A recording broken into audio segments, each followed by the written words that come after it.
তেখেতে আৰ্থিকভাৱে সহায় কৰিছিলে তেখেত সংখ্যালঘু অসংখ্য ভাৰতবৰ্ষৰ এজন জমিয়তৰ আগশাৰীৰ নেতা আজি এই নেতাক আমি পাইছো তেখেতক হৈ আমি সকলোৱে হাত চাপৰি লৈ তেখেতৰ ভাষণ শুনাৰ কাৰণে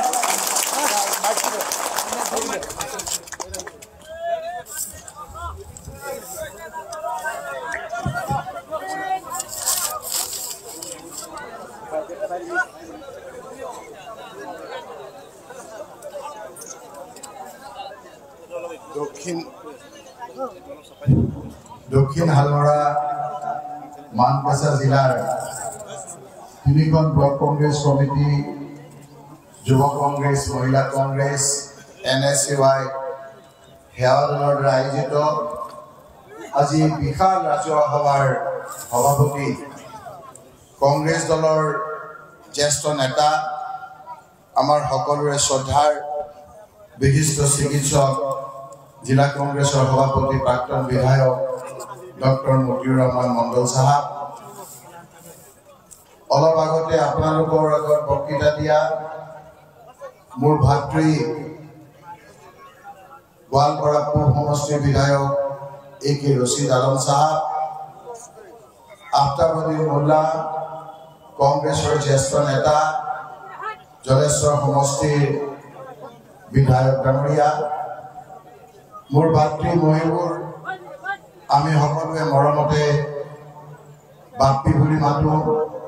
মোৰ ভাতৃ ৰফিকুল মোৰ লগত একেলগে NSY কৰিছিল ইয়াত উপস্থিত থকা ব্লক কংগ্ৰেছৰ সভাপতিসকল যুৱক কংগ্ৰেছৰ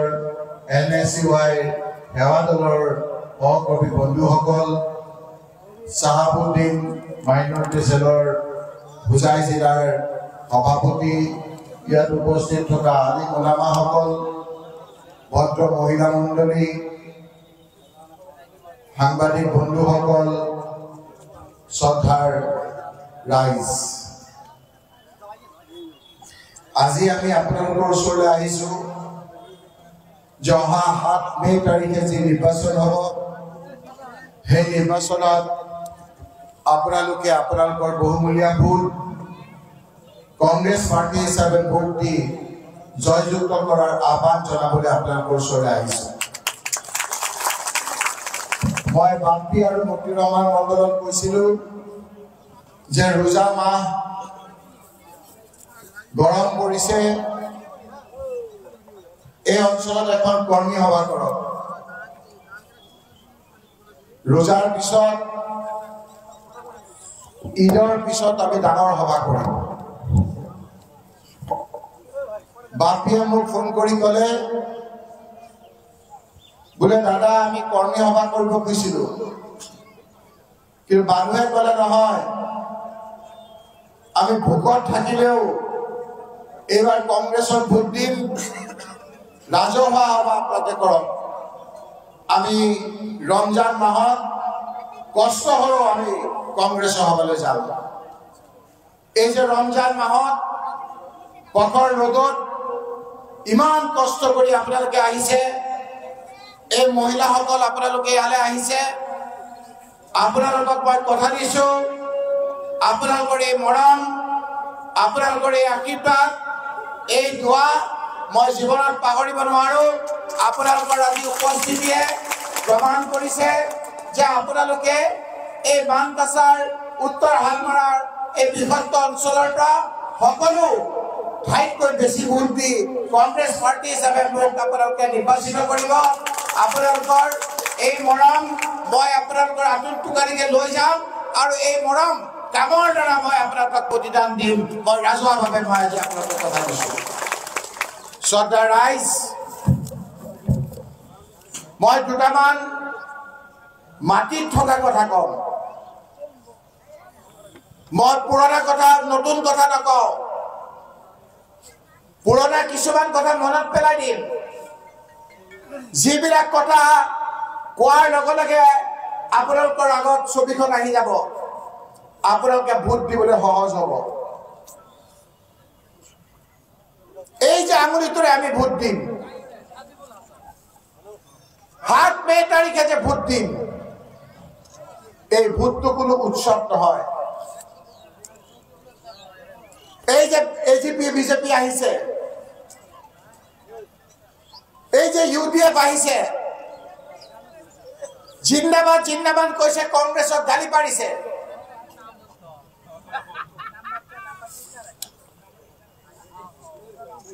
এই ভোটটো আপোনাৰ উৎসৱ নহয় ৰাইজ, এই ভোটটো আপোনালোকৰ জীৱন। এই ভোটটোৰ লগত আপোনালোকৰ জীৱন জড়িত হৈ আছে। যদি ভোটটো আপোনালোকে গলত জেগাত দি দিয়ে, যদি ভোটটো আপোনালোকে বেয়া জেগাত দি দিয়ে, যদি ভোটটো আপোনালোকৰ ভুল হৈ যায়, তাৰ পৰিণাম আপোনালোকৰ ল'ৰা ছোৱালীয়ে ভুগিব লাগিব। সেইকাৰণে আপোনালোকে এই ভোটটো দিবলৈ যাওঁতে এবাৰ নহয়, দুবাৰ নহয়, কেইবাবাৰো নিজক প্ৰশ্ন কৰিব আৰু নিজৰ শুভাকাংক্ষী সুধিব ৰাইজ। সেইকাৰণে আমি আপোনালোকক ক'বলৈ আহিছো, মনত পেলাই দিবলৈ আহিছো যে আজি কিছুদিনৰ আগত আমি পাহৰি গৈছো যে মানকাছাৰ হাতচিনিমাৰীৰ এই অঞ্চলৰ পৰা আমি আমাৰ কাগজ পত্ৰ লৈ এখন গাড়ীত সোমাই আমি নিজৰ নাগৰিকত্ব প্ৰমাণ কৰিবৰ কাৰণে এনআৰচিৰ সংক্ৰান্তত আমি ধুবুৰীলৈ যাবলগীয়া হৈছিল। বহুতে আমি গোৱালপাৰা যাবলগীয়া হৈছিল। এই মহিলাসকলক লগত লৈ সৰু সৰু ল'ৰা ছোৱালীক লৈ আমি যোৰহাট শিৱসাগৰলৈকে যাবলগীয়া হৈছিল। হৈছিল নে না ৰাইজ মনত কৰক, আমি পাহৰি যাওঁ এই কথাবিলাক। এই এনআৰচিৰ এই কথা বতৰাবিলাকত যেতিয়া কাম আৰম্ভ হৈছিল, অকস্মাত হাইকোৰ্টৰ পৰা এটা অৰ্ডাৰ হ'ল যে মহিলাসকল, যি মহিলা বিয়া হোৱাৰ পাছত গিৰিয়েকৰ ঘৰলৈ গ'লে পঞ্চায়তৰ ছেক্ৰেটাৰীয়ে এখন লিংকেজ চাৰ্টিফিকেট দিয়ে, যি লিংকেজ চাৰ্টিফিকেটত বিডিঅ'ই চাইন কৰে, অসমৰ হাইকোৰ্টে সেই লিংকেজ চাৰ্টিফিকেটখন বাতিল কৰি দিলে। পাহৰি গৈছো আজি আমি। আমাৰ হাহাকাৰ লাগিছিল। এগৰাকী দুগৰাকী, 1000, 2000, 1 লাখ, 2 লাখ নহয়, 48 লাখ মহিলাৰ সেই লিংকেজ চাৰ্টিফিকেট যেতিয়া বাতিল কৰি দিলে, আমি ভয় খাই গলো। লগে লগে একে ৰচিদ আলমক মই ফোন কৰিলো। ফোন কৰি এই গোৱালপাৰাৰ গাৰো সম্প্ৰদায়ৰ বিদিতা মাৰাক বুলি এগৰাকী গাৰো সম্প্ৰদায়ৰ ছোৱালীক লগত লৈ মই দিল্লীলৈ গৈছিলো। দিল্লীলৈ গৈ ৰাহুল গান্ধীক লগ কৰিছিলো। ৰাহুল গান্ধীক কৈছিলো যে আমাৰ মানুহ বিপদত পৰিছে, এনআৰচিৰ কাৰণে বিভিন্ন ধৰণৰ কেছ হৈছে, ডাঙৰ ডাঙৰ উকিল ধৰিব লাগে, এই উকিল বিলাক ধৰিবলৈ আমাৰ হাতত ইমান পইচা নাই। ৰাহুল গান্ধী ডাঙৰীয়ে ক'লে, কোন কোন উকিল আছে তোমালোকে মাতি আনা। তাৰ অফিচৰ পৰা খবৰ দিলে, কপিল সিবাল, সলমান খুৰছিদ, ইন্দিৰা জয়সিং, ডাঙৰ ডাঙৰ উকিলৰ লগত আমি কথা পাতিলো। কথা পাতি এই 48 লাখ মহিলা আৰু এনআৰচিৰ বাকী কামবিলাক কৰিবৰ কাৰণে ৰাহুল গান্ধী ডাঙৰীয়াই ক'লে যে আপোনালোকে বহুত কেছ পায়, এই লোকসকলে দুখীয়া মানুহ, আপোনালোকে কমকে পইচা ল'ব। এদিন নহয়, দুদিন নহয়, 3 দিন নহয়, এবাৰ নহয়, দুবাৰ নহয়, কমেও 50 বাৰ সেই উকিলে যুক্তিপূৰ্ণৰ বাবে কোৰ্টত কথা কোৱাৰ পাছত এটা দিয়ে যে 48 লাখ মহিলাৰ এই লিংকেজ হাইকোৰ্টে নাকচ কৰিছিল। আমাৰ যুক্তি শুনি সুপ্ৰিম কোৰ্টে সেই লিংকেজ চাৰ্টিফিকেট আকৌ বাহাল ৰাখিলে। বিপদৰ পৰা ৰক্ষা পৰিলো, পাহৰি গৈছো আজি আমি। বদৰুদ্দিন আজমল সাহেব সেইদিনা আপুনি ক'ত আছিল? ধুবুৰীৰ সাংসদ হিচাপে এই সময়ত আপুনি কোন উকিল ধৰিছিল? আজি এই ভোটৰ সময়ত আপুনি কওক। অকল সেইটোৱেই নহয়, আজি কেইদিনমানৰ আগত সচেতন লোকসকলে জানে 1951 চন 1971 চন কোনটো ভিত্তি বছৰ হ'ব সেইটো লৈ সুপ্ৰিম কোৰ্টত শুনানি হ'ল আকৌ দিল্লীলৈ দৌৰি গলো ভয় খাই গলো যদি 1951 চন হয় আমাৰ এই সংখ্যালঘু আমাৰ এই মহিলাসকলৰ কি হ'ব আকৌ সেই উকিল ধৰিলো মাত্ৰ কেইদিনমানৰ আগৰ কথা আজিকালি ৱেবছাইটত আপোনাৰ সংৰক্ষিত হৈ থাকে আপোনালোকক মই অনুৰোধ কৰিছো মানকাছাৰবাসী ৰাইজ আপোনালোকে এই কথাখিনি চাওক যুক্তিপূৰ্ণভাৱে কপিল সিবাল ইন্দিৰা জয়সিংক আমি উকিল নিযুক্ত কৰি জমিয়তৰ সভাপতি মুস্তাক আনফৰ হামছুক লগত লৈ তানি সাহাবৰ সহায় লৈ আমি সেই যুক্তি কৰি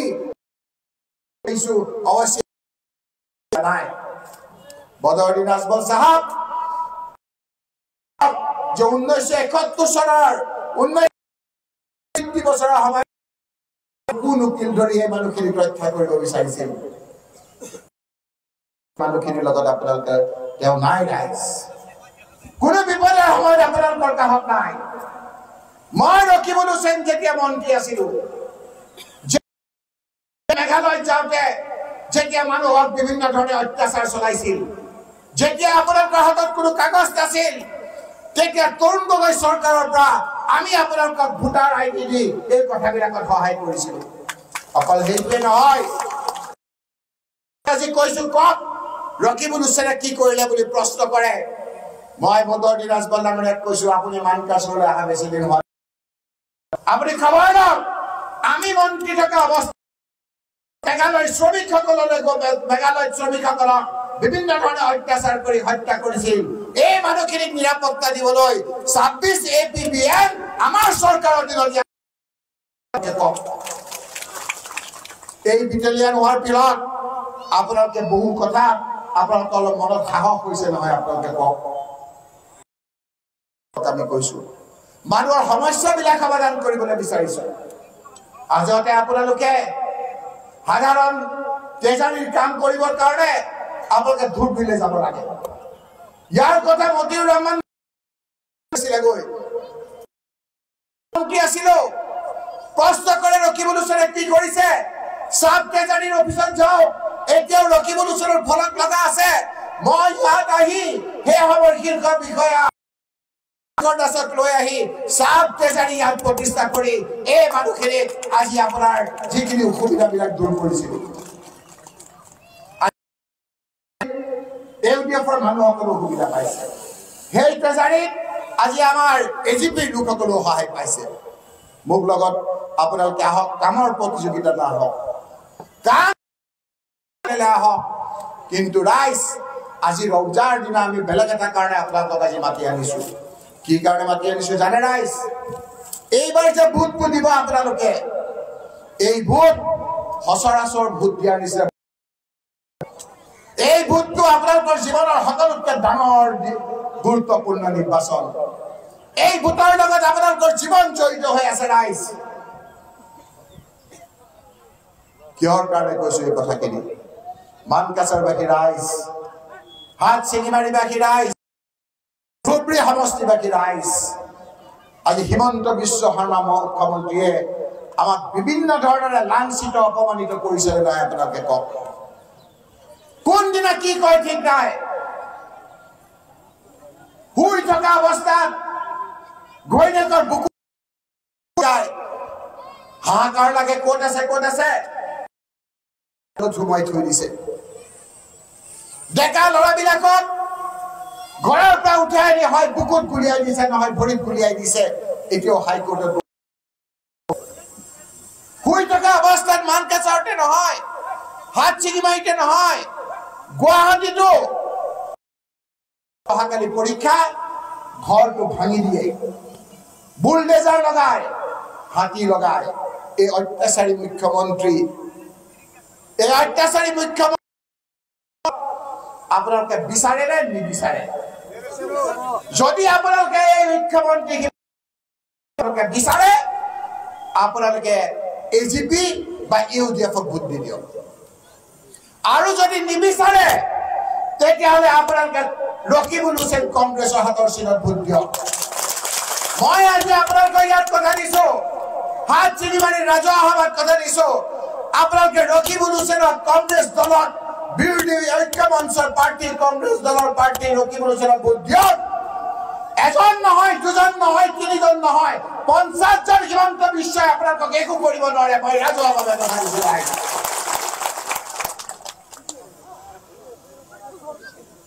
সেইকাৰণে আপোনালোকৰ ওচৰলৈ আহিছো যে হিমন্ত বিশ্বক আমি কেনেকৈ উতৰাম। আমিতো বিজেপিক ভোট নিদিওঁ। কথাবিলাক চিন্তা কৰিব ৰাইজ। আজি হিমন্ত বিশ্বক উজনি অসমৰ সকলোৱে বেয়া পাইছে। চাব এইবাৰ ডিব্ৰুগড়ত কংগ্ৰেছ পাৰ্টি বিৰোধী পক্ষৰ কেণ্ডিডেট জিকিব। গৌৰৱ গগৈ যোৰহাটৰ পৰা জিকিব, প্ৰদ্যুৎ বৰদলৈ নগাঁৱৰ পৰা জিকিব, ৰজিনা তিৰ্কী কাজিৰঙাৰ পৰা জিকিব। সকলোতকৈ বেছি ভোটত ধুবুৰী সমষ্টিৰ পৰা ৰকিবুল হুছেইন আল্লাহৰ প্ৰতাপ জিকিব। দেখিছে উজনি অসমত হিমন্ত বিশ্ব শৰ্মাক মানুহে বেয়া পাইছে। এতিয়া হিমন্ত বিশ্ব শৰ্মা ডাঙৰীয়াই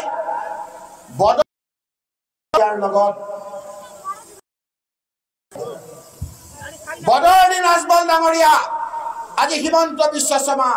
এটা টকাৰ ইপিঠি সিপিঠি ৰাইজ দিবলৈ যাওঁতে আপোনালোকে চিন্তা কৰিব। যদি আপোনালোকে হিমন্ত বিশ্বক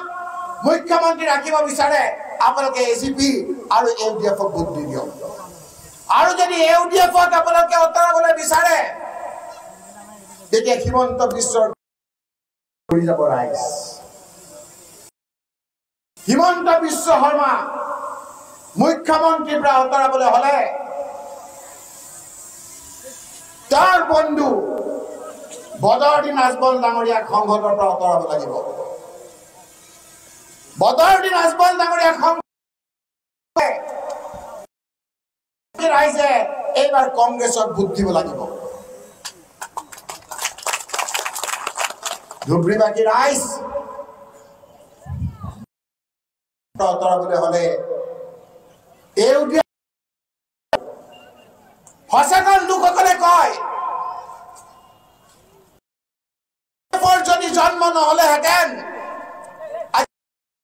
আহিব নোৱাৰিলেহেঁতেন। কমেও 24টা সিটত ভোট বিভাজন কৰি বিজেপিক চৰকাৰ আনাত সহায় কৰিছে ইউডিএফে। এই ইউডিএফ যদি নাইকিয়া কৰিবলৈ হয়, তেতিয়া প্ৰথমে তেওঁলোকৰ চৰ্দাৰ বদৰুদ্দিন আজমল ডাঙৰীয়াক ধুবুৰীৰ সংসদৰ পৰা আঁতৰাব লাগিব। ধুবুৰী সংসদ ইউডিএফ নাইকিয়া হ'ব। হোৱাৰ লগে লগে দিছপুৰৰ পৰা হিমন্ত বিশ্ব শৰ্মা অট'মেটিকেলি নাইকিয়া হ'ব ৰাইজ। আপোনালোকৰ হাতত সিদ্ধান্ত। 7 তাৰিখে আপোনালোকে এই হামুলিটোৰে আপোনালোকৰ জীৱন আপোনালোকে ঠিক কৰিব ৰাইজ। এই সময়ত বদৰুদ্দিন আজমল চাহাবে কব লাগে যে মই 15 বছৰ সংসদ আছিলো, মই এইখিনি কাম কৰিলো। কিন্তু তেওঁ এই বিভিন্ন ধৰণৰ বাৰেবাং কৰা কথাৰে আমাক বিভ্ৰান্তি। যি ধুবুৰীবাসী ৰাইজৰ ভোট লৈ তেওঁ সংসদ হৈছে, উপলুঙা কৰি বদৰুদ্দিন আজমল ডাঙৰীয়াই কয় যে আমাৰ মুছলমান ল'ৰাবিলাকৰ ছোৱালীবিলাক দেখি গাৰ তেজ গৰম হৈ যায়। কৈছে মুছলমান সকল বোলে চুৰি ডকাইত কৰে,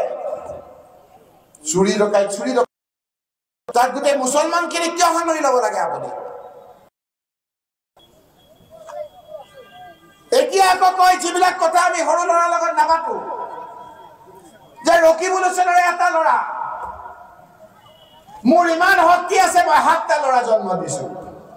ইয়াৰ ল'ৰা ছোৱালী কৰাৰ প্ৰতিযোগিতা নেকি? কামৰ প্ৰতিযোগিতা। কি কাম কৰিছে আপুনি? কিমান চাকৰি বাকৰি দিলো আপোনালোকৰ মনত আছে নে নাই? তৰুণ গগৈ চৰকাৰ থকা অৱস্থাত কিমান চৰকাৰী আমাৰ চৰকাৰৰ দিনত হ'ল, মই নথি পত্ৰ বদৰুদ্দিন আজমল সাহেব এজন চৰকাৰী চাকৰিয়াল আপুনি দিছে।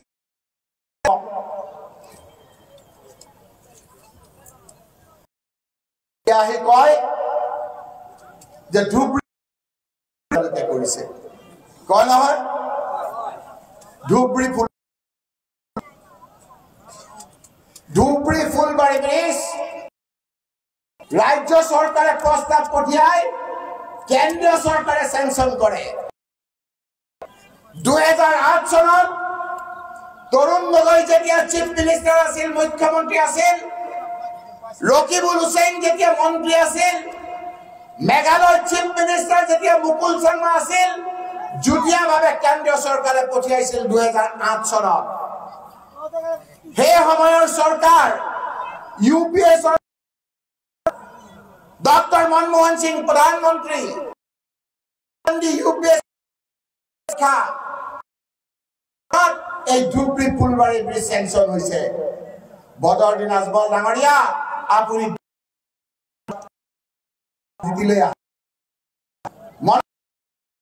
2009 চনত তেওঁ আহিছে আৰু এতিয়া এই ধুবুৰী তেওঁ কৰিছে তেওঁ ৰাজ্য চৰকাৰত তেওঁ কেন্দ্ৰীয় চৰকাৰত আছিল নেকি কিবা দুখীয়া হ'ব পাৰে কিন্তু মানুহখিনিয়ে বুজে বদৰুদ্দিন আজমল সাহেব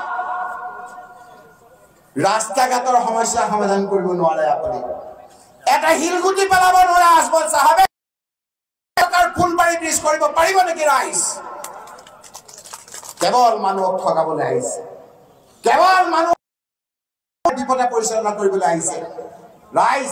এটা ভোট আপোনালোকে ইউডিএফক দি দিব এটা ভোট দি দিব ৰাইজ তেওঁলোকক আপোনালোকে বুজাই যে বাকী আৰু ফাঁকিৰ দিন গ'ল নগদ কি কাম কৰিছে তাৰ হিচাপ দিয়ক মই নগদ হিচাপ দিম এই মানকাছাৰ হাত চিনিমাৰি মানুহে যেতিয়া এখন জিলা বিচাৰিছিল জিলা কৰাৰ কাৰণে যিমান সংগ্ৰাম কৰিছিল সেই সংগ্ৰাম অন্ত পৰিছিল তৰুণ গগৈ মই ৰকিবুল হুছেইনে আপোনালোকৰ এইখন এখন সাব ডিভিজনৰ পৰা জিলালৈ উন্নীত কৰিছিল জিলা এখন কৰা কিমান টান কাম সেই কথা আপুনি বুজিব নোৱাৰে সেই জিলা হোৱাৰ কাৰণে মানুহৰ নহয় এই দুখীয়া মানুহখিনিৰ আজি বহুত উপকাৰ হৈছে আপোনালোকে জিলাৰ কামত ধুবুৰী আজি যাবলগীয়া হৈছিল তেজাৰী হোৱাৰ কাৰণে আমাৰ কৰ্মচাৰীসকলে আজি লোৱাৰ ক্ষেত্ৰত কিমান সহায় হৈছে সেই কৰ্মচাৰী সেইকাৰণে ৰাইজ এই ৰোজাৰ দিনত আমি আপোনালোকক দীঘলীয়া কৰিব খোজা নাই অন্তকন্ত তাৰ পিছতো আহিছো কাৰণে খেদমত কৰিবলৈ কাৰণে আপোনালোকে অনুগ্ৰহ কৰি সহায় কৰিব আপোনালোকে অনুগ্ৰহ কৰি আপোনালোকে আমাক দোৱা কৰিব অহা 7 তাৰিখে আপোনালোকে হাতৰ চিনত ভোট দিবনে ৰাইজ হ'ব আৰু নকলে হ'ব আপোনালোকে আকৌ ঘৰলৈ যাব আৰু 10 মিনিট কম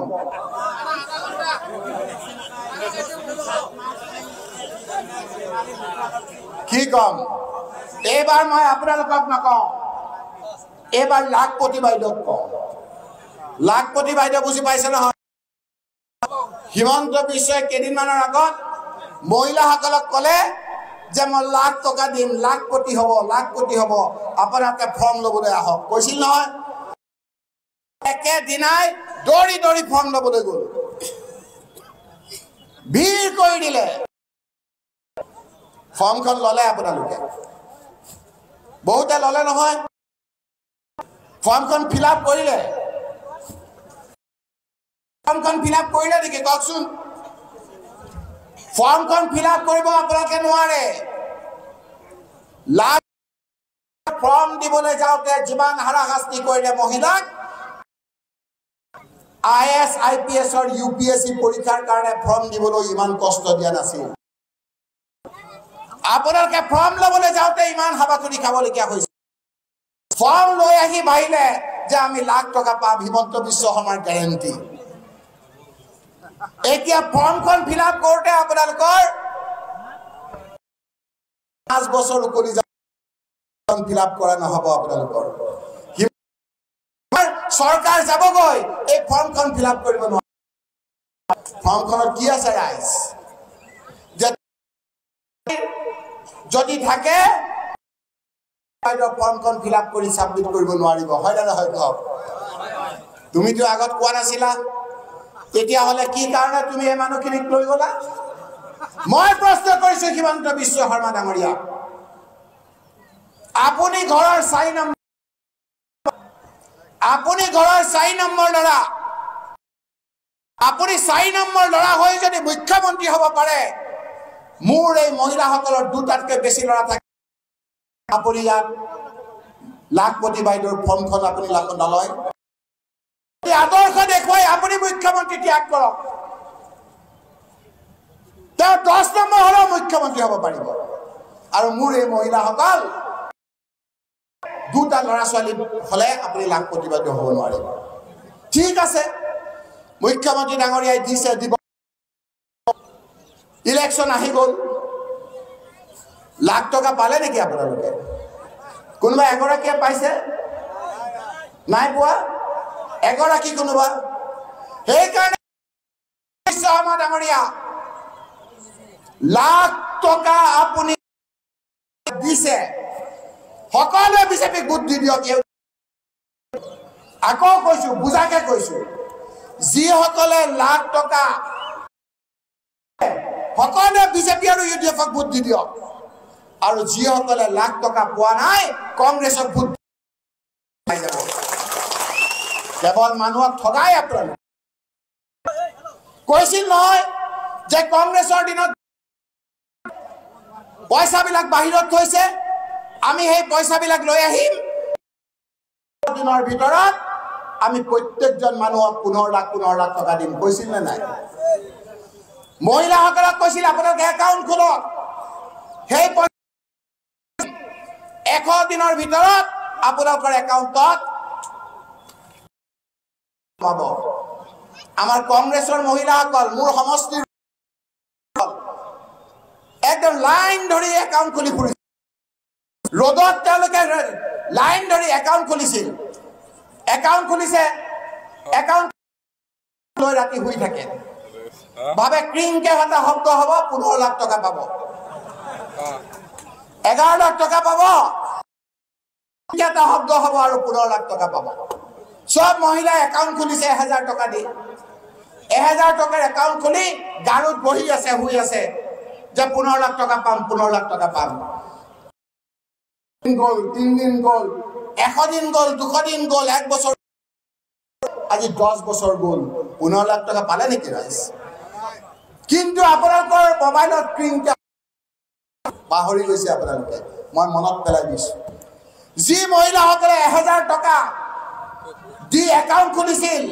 যিসকলে 15 লাখ টকা পাম বুলি ক্ৰিং ক্ৰিং শব্দ হ'ব বুলি ৰখি আছিল এদিন হঠাৎ দেখিলে যে ক্ৰিংকে শব্দ হ'ল ভাবিলে যে মোদী কা গ্যাৰান্টি হিমন্ত কা গ্যাৰান্টি 15 লাখ रुपया मिल गया এনেকে চাই দেখে হাহাকাৰ মুৰৰ গান মাটি একাউণ্টত 1000 টকা থৈছিল তাৰ পৰা 200 টকা ক্ৰিং নহয় টকা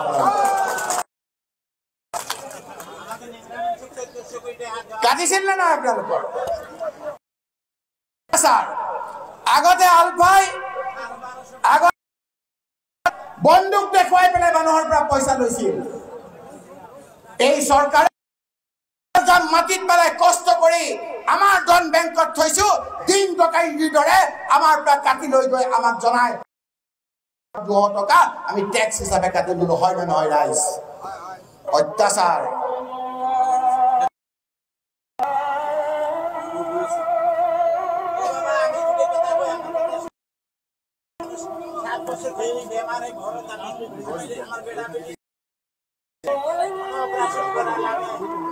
আপনাৰা বড় বড় নেতা আছেন তাই আমাৰ দায়িত্ব